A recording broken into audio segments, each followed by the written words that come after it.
Hey there, YouTube. This is Wheelchair21, and this is SH Figuarts Kamen Rider Hibiki. Now, Hibiki uses the version 2 Kabuto box, which shows a beautiful profile of the figure and the character at hand. This new type of box is more compact and actually looks a lot nicer. Kind of reminds me of Mattel's collector's boxes for their not Marvel Universe, but Masters of the Universe, and their DC Infinite Earths line that was canceled. The box is really basic now, but I really like this. It just is direct, it's compact, and it's even more storageable. And there's not much you can really say, but it's a nice compact box for once. Now, once opening box, you are just amazed at how well they assorted this figure, I should say, or at least placed this figure. It comes in 2 layers, one the actual direct figure, and then all of his accessories. And it comes with a new type of instruction booklet, and the actual concept book. The concept book is probably one of the best features about the actual figure, showing, a skeletal mold, and actually showing some of the basic designs to the figure art itself, and just explaining what went on in creating it. Obviously, it is one hell of a production by Tamashii Nations. I really like these concept books. I really just enjoy it, and it makes me kind of sad that eventually they're going to have to remake a lot of the figure arts in the new updated mold. But the pro to it is the nice box, the more accurate look, and these nice little concept books. I just wish we had these since day one, just showing the evolution of the figure and the art in creating one of them. As I said, the second layer features every piece of his accessories, as his 4 pairs of additional hands, 2 types of rekkas, the actual fire attack for the rekkas, his onaku tuning fork, and his disc animal holder with some discs to be featured that can be actually held by the actual tuning fork itself. Honestly, I just like the way this is packaged, and I think it's going to be one of the best parts about having these special updated molds and features to the Kamen Rider figure arts. Now, not all of them are getting this, I should say, elaborate and very awesome packaging, but nonetheless, it's enjoyable. Here we have the actual figure out of its packaging, and first off, the purple is beautiful. This is just a royal purple. It is just one of my favorite colors, and it's one of the things that attracted me to Hibiki as a character design rather than the actual show. Just the whole style of the face mask, too, the nice red, the contrast with the purple, looks menacing, looks cool, and it just transcends between villain and hero, which kind of Kamen Riders are. They, at first, are a force of evil, or they represent something evil, explaining, like, sometimes their design or some of their abilities. But they naturally, fight for justice, good, and the protection of Earth's inhabitants, us, people, And I just think it's a really nice basic design. I really have always liked these, like, silver teeth lining, this armor plate that goes throughout the breastplate, around the anklets, and on the forearms. I think it just is a good contrast with the colors chosen for him, as well as his nice, awesome belt buckle, which actually doubles as his drum in the show. The little piece is a little bit wobbly because it does actually come off to be featured predominantly like it would be in the show. His belt buckle shows the 2 variations where you can put the rekka, the animal discs, and his actual tuning fork. Honestly, I just like that they really went in full detail to even show the unattached parts where, they normally plug into, and they have fillers for them. I just think that's an amazing aspect.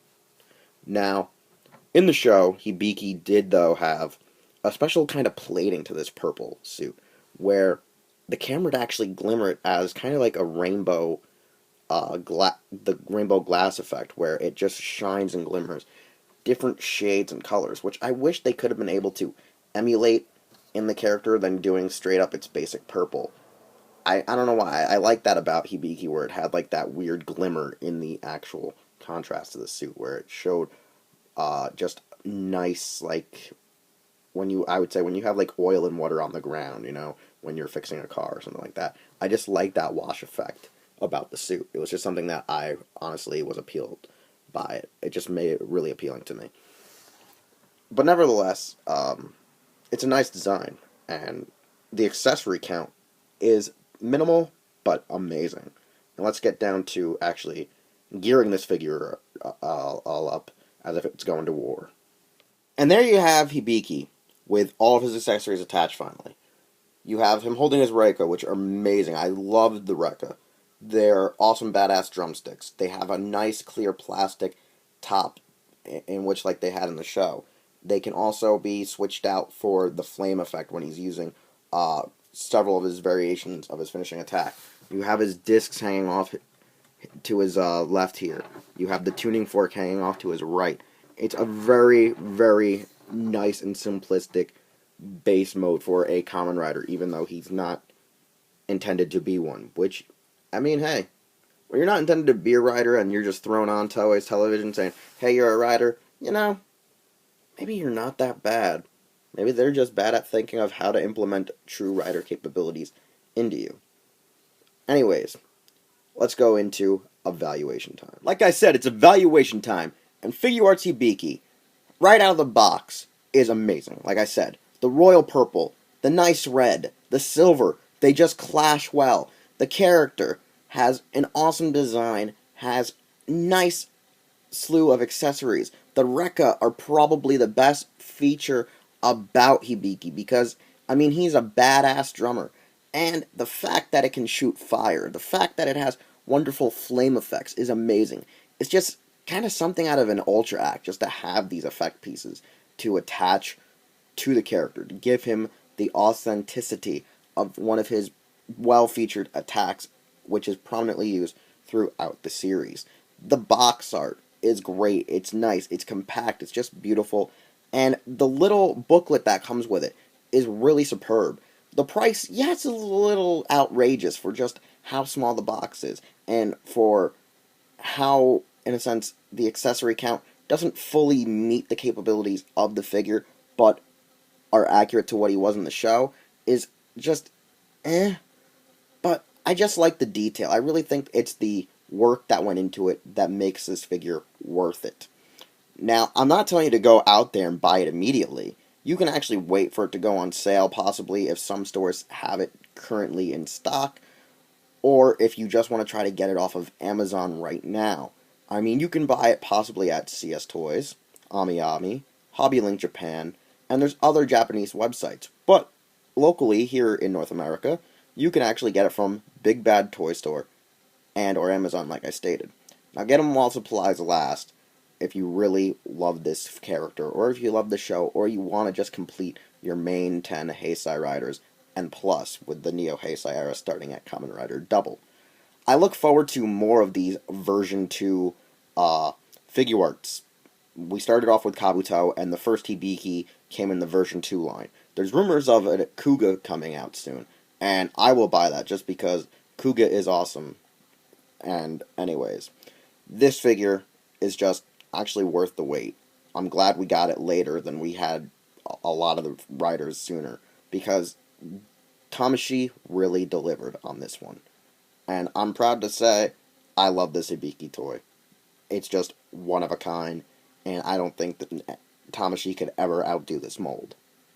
Anyways, you can find this review here on my channel or on Hirotaku.com. You can follow me on Twitter. You can also follow me on Instagram as Taja_Doyle. And you can also check out the plentiful podcast I'm on in association with Hirotaku and Raijo Nihon. Especially Hirotaku News and Hero Talk. An awesome way to kick off your weekend and end the week. Anyways, we'll see you with another rolling review. Doyle's DVDs, card game shenanigans, or vlogs. We'll see you next time, YouTube.